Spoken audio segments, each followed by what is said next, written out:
Merhaba ben Enes. Bugün Xiaomi firmasının çıkardığı AirDots serisi dahil 20 kulaklığın hızlı ve verimli bir şekilde karşılaştırmasını, ne gibi farkları var, güncel olarak hangi model almanız gerekiyor, bu videoda buna bakacağız. Bu serinin Halo versiyonunu bu videoda çekmiştim. İleride QC içinde buna benzer bir video yapmayı düşünüyorum. İlk olarak Xiaomi bir kulaklık almadan önce en dikkat etmeniz gereken nokta, kulaklığı güvenilir bir yerden almanız gerekiyor. Çünkü bu markanın çok fazla sayıda klon ve çakma ürünü mevcut. Ben de 3 farklı modeli 3 farklı yerden farklı zamanlarda aldığımda bana da çakma ürün gönderdiler. Ben de o ürünleri iade ettim. Ben gerçekten orijinal satan ve güvenilir satın alma linklerini açıklamalar kısmına ekleyeceğim. Oradan güncel olarak fiyatlarına bakabilirsiniz. Son olarak video işinize yararsa beğenmeyi ve yeni videolarımı kaçırmamak için kanalıma abone olmayı unutmayın lütfen.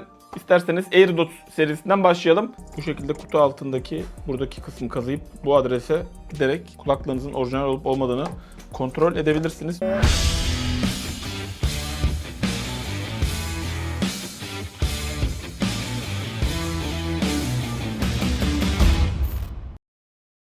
Xiaomi AirDots serisi gördüğünüz gibi güncel olarak 6 adet modeli çıktı ve kutuları bu şekilde. Çin ve global olarak kutuları bazı modellerde değişiklik gösterebiliyor.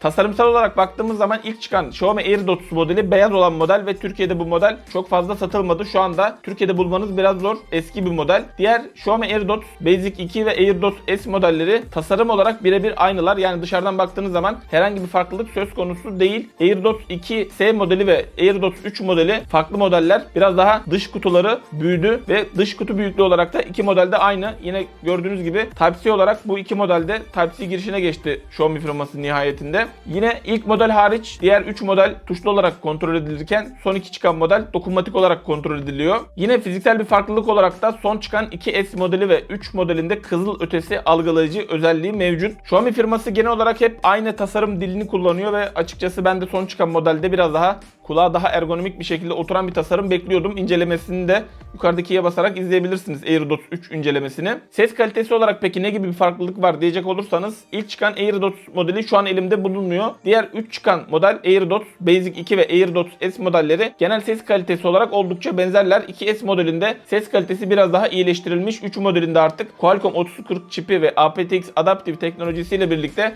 ses kalitesini ciddi manada arttırmış AirDots firması.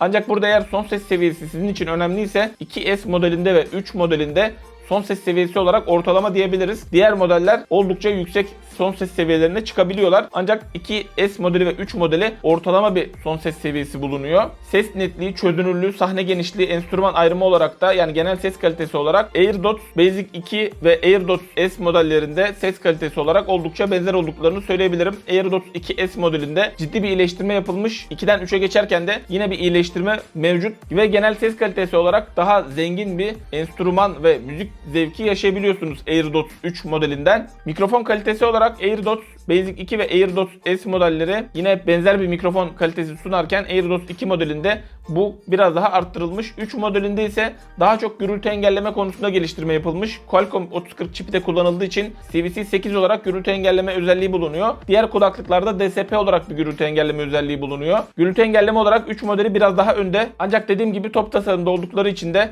günü kurtarır derecesinde mikrofon performansları bulunuyor tüm modellerin. Kulaklık tercih ederken mikrofon performansı birinci önceliğinizse eğer, daha önce yaptığım detaylı mikrofon testlerini izlemek için yukarıdaki i'ye basabilirsiniz. Pil performansı olarak da gördüğünüz gibi en son çıkan AirDots 3 modeli ciddi bir fark atıyor ve 2 katı sürede kullanım imkanı vaat ediyor. Oyun modu olarak da burada AirDots 2S modelinde ve AirDots S modelinde oyun modu bulunuyor. Peki bu kadar özellik anlattık. Güncel olarak hangi modeli almamız gerekiyor diye söyleyecek olursanız eğer, benim tavsiyem olarak son çıkan 2 model almanız yönünde. Yine aralarında çok fazla bir fark varsa ve oyun modu da sizin için önemli değilse yine Basic 2 modelinde alabilirsiniz. Xiaomi Redmi AirDots modelini piyasada bulmanız oldukça zor. Genel olarak şu an en çok Basic 2 modeli bulunuyor piyasada. AirDots S modelinin en önemli artısı Basic 2 modeline göre bir oyun modu bulunması. Diğer genel olarak özellikleri birebir aynı. Evet, AirDots serisi kısaca böyleydi. Yine aklınıza takılan sorular varsa yorumlar kısmında belirtin. Elimden geldiği kadar tüm sorulara yanıt vermeye çalışıyorum. Şimdi uzun tipte olan modellere geçelim. Xiaomi firmasının çıkardığı. Burada da 5 adet model bizi karşılıyor. AirDots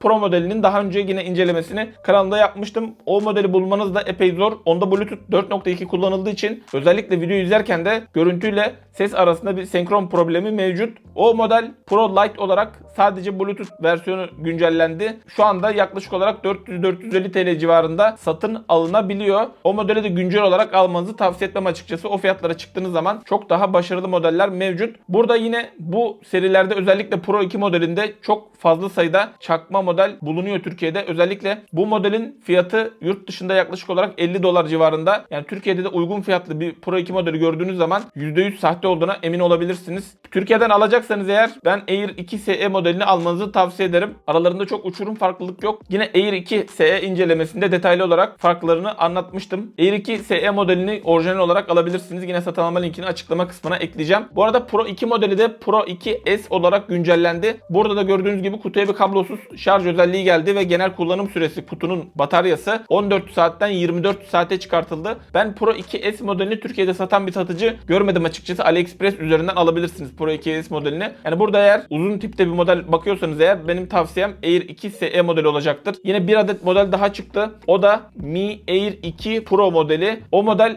epey pahalı bir model. $100'ın üzerinde bir fiyatı bulunuyor. Ve aktif gürültü engelleme özelliği de bulunuyor. Açıkçası o modeli ben de çok merak ediyorum. 7 saat kullanım imkanı bulunuyor. Kablosuz şarj özelliği var. Ve 28 saat gibi kutuyla beraber kullanım imkanı da sunuyor. Bu kulaklık özel bir kulaklık ve Apple'ın AirPods modeline rakip bir kulaklık. Grammy Master olarak yani ses konusunda uzman kişiler de bu kulaklığın ses karakteristiğine dokunmalar yapmışlar. Evet, şimdi Xiaomi firmasının alt markası olarak geçen Fi markasının kulaklıklarına gelelim. Burada da 7 farklı model bulunuyor. Burada da bol bol modellerimiz mevcut. Yine bu FCC modelini ve T1 Pro modelinin incelemelerini yapmıştım. Modelin de ikinci versiyonu çıktı. Yine bu modelin incelemesinde ikinci versiyonuyla buradaki tabloda gördüğünüz gibi detaylı olarak farklılıklarını anlattım. Güncel olarak alacaksanız eğer FCC 2 modelini almanız daha doğru olur. Burada T1 serisinde ise T1 Lite, T1 XS ve T1 X olarak modeller bulunuyor. Açıkçası Lite, XS ve X modelini incelemedim. Ancak benim de yurt dışında yaptığım incelemelerde tercih edecekseniz eğer bu sıraya göre tercih etmenizi tavsiye ederim. Lite modelinde Pro 2 modeliyle birebir aynı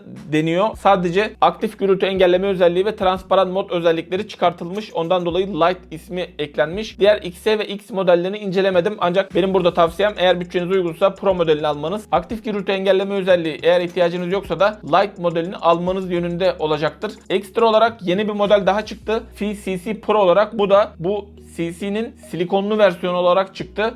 Bu kulaklık da bir miktar fiyat olarak yüksek. Kulağa giren kısmı QC'nin T10 modeli, Hylon GT3 modeli veya Edifier NB2 modeline oldukça benziyor. 3 adet mikrofon bulunuyor bu cihazda ve benim gördüğüm en dikkat çekici özellik olarak çift cihaz desteği bulunuyor bu FCC Pro modelinde. Bu zamana kadar çift cihaz desteği bulunan, yani aynı anda iki cihaza birden bağlanan kulaklık olarak Jabra'nın 75T modeli ve Huawei'nin FreeBuds Pro modelini görmüştüm. Bu özellikle oldukça isteniyordu. Eğer bütçeniz uygunsa da bu modeli tercih edebilirsiniz. Yani bu model de bence fiyat performans olarak oldukça iyi bir model. Evet, son bonus olarak da ZMI PurPod isminde yine Xiaomi'nin alt markası olarak geçen bir kulaklık daha bulunuyor. Bu da uzun tipte ve silikonlu bir model. Bu modelin de iki farklı versiyonu bulunuyor. Pro olanda aktif gürültü engelleme özelliği ve 3 mikrofon bulunuyor. Düz olanda ise 2 mikrofon bulunuyor ve aktif gürültü engelleme özelliği yok. İki kulaklık da 10 saat gibi oldukça uzun bir kullanım imkanı vaat ediyorlar. İki modelde de oyun modu ve hızlı şarj özellikleri bulunuyor. Yani bu kulaklıkları da değerlendirebilirsiniz. Toplamda